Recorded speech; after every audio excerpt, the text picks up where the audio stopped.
answer the first question. Why should we invest? Okay. Kailangan ba nating mag-invest? No? Kasi this is the question na tinatanong natin sa sarili natin, yet ang sagot natin is, wag na, wala akong pang-invest. Ayan. So let's try to answer. Alright, so let us define what is investing. It is an act of committing money or capital to an endeavor. So we can put it in a business, a project, assets, or other types of investments. And our expectation is to have an income or profit in the future. Okay? So investing, in simplest term, is you make your money work for you. Okay? So you put your money in investment, and hopefully that money will produce more money for you. That is the G's of investment.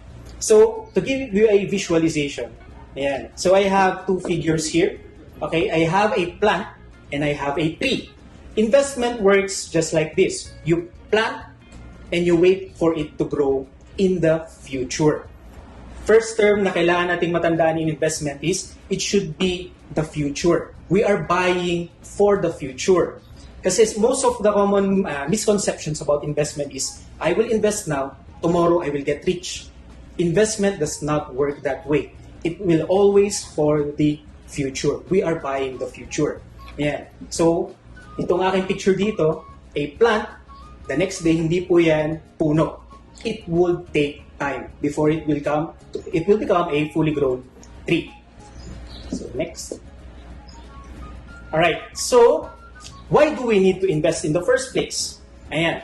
Again, di ba, ang lagi natin iniisip is we want to get rich. But one way to fight inflation is investing. How? So inflation affects us all. It is something that we cannot avoid.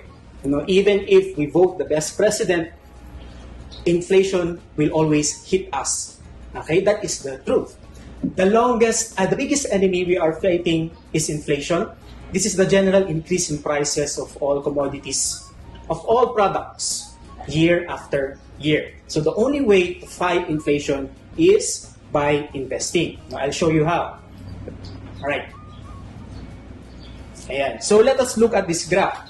So I have three lines here. The blue line represents the inflation rate. As you can see, it is always increasing. No? A person who fails to invest will fall on the red line, which is the poverty line. And if you can see, poverty line will always be below the inflation rate. That's why dito sa Philippines pa lang, marami ang naghihirap. No? But if we will invest our money, it is now an opportunity for us to fight inflation. So if you can see the green line, ayan, our money is working for us, producing more money, ayan, we are now above inflation. Okay? Again, this is the goal of investing. Hindi po, again, let's try to remove yung mindset na I will invest dahil I want to get rich. Well, actually, we need to invest kasi we need to fight inflation. And this is a reality. Okay? So, next slide, please.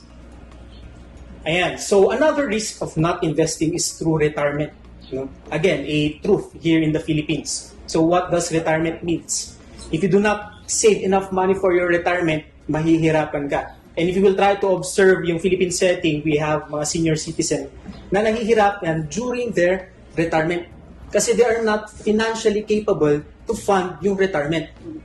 And worst case is, some of the our elderlies, even if they are retired, they need to work just to support yung kanilang daily living allowances. Again, this is the risk of investing.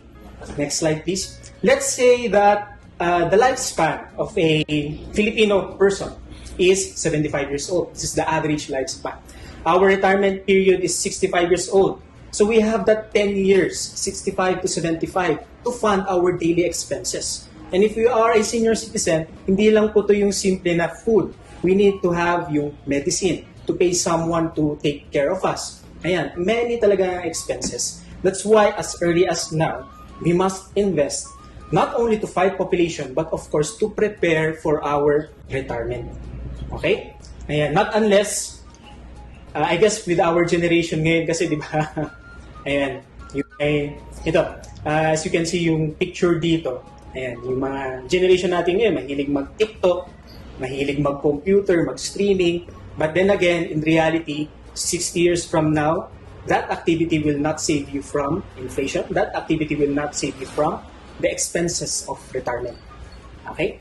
So to give you a visualization, ano ba ang kailangan nating fund for retirement? Ayan. So this is computed based on the inflation rate. So let us see your age here. Let's say, katulad ko, nandun tayo sa 20 years old. So it would take 45 years before we have our retirement. Ayan. Our yearly cost of living adjusted for retirement is around 1 million pesos. If you remember yung sinabi ko kanina, we have 10 years, diba? Yung from 65 to 75 years old to fund our daily expenses. Based on our computation here, we need a total of 14 million pesos to survive for that 10 years.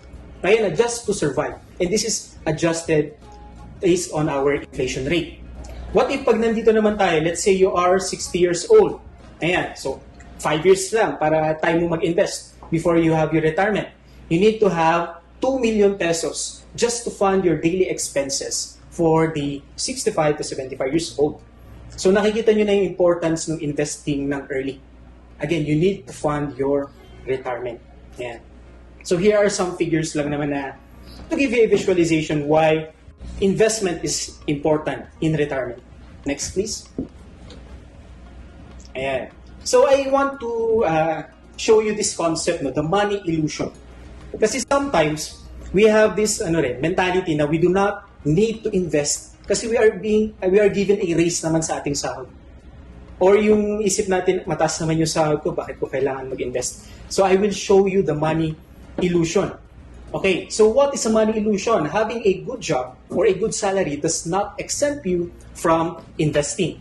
Kasi eventually, inflation will catch up to your increase in pay. So to give you a visualization, next slide please. Ayan, I have two cases here. We have the case of employee A and the case of employee B. So we will see how the money illusion works. Let's say for employee A, he has a salary of 150 pesos per day. Kumakain siya ng burger every day then for 150 pesos. The burger represents the daily needs of this employee. So magkano ang nasisave niya every day? 0. And this is true for our most of our manggagawa in the Philippines. Di ba wala tayong nasisave? 0. So what if binigyan natin ng raise itong si employee A? Ayan. Kawawa naman siya. Bigyan natin ng raise. So from 150 pesos, gawin natin 165 pesos. The mentality of this employee is, uy, yumaman ako ng 15 pesos. That is the raise. That is the raise. That is the mentality. I am richer by 15 pesos. But let's see yung inflation. Yung kanyang kinakain na burger also increased from 150 pesos to 160 pesos. Again, this is now the money illusion. Bakit? Kasi in our mentality, our raise was 15 pesos. We did not consider the inflation. Well, in reality, ang naging raise lang talaga natin is 5 pesos. The 10 pesos na part ng 15 pesos is just an illusion. Okay? To give you another visualization, let's say on the case of employee B.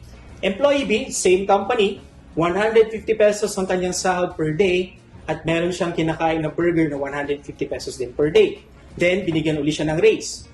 Pero for employee B, ang binigay lang sa kanya is 5 pesos raise. So, ang kanyang sahod na is 155 pesos.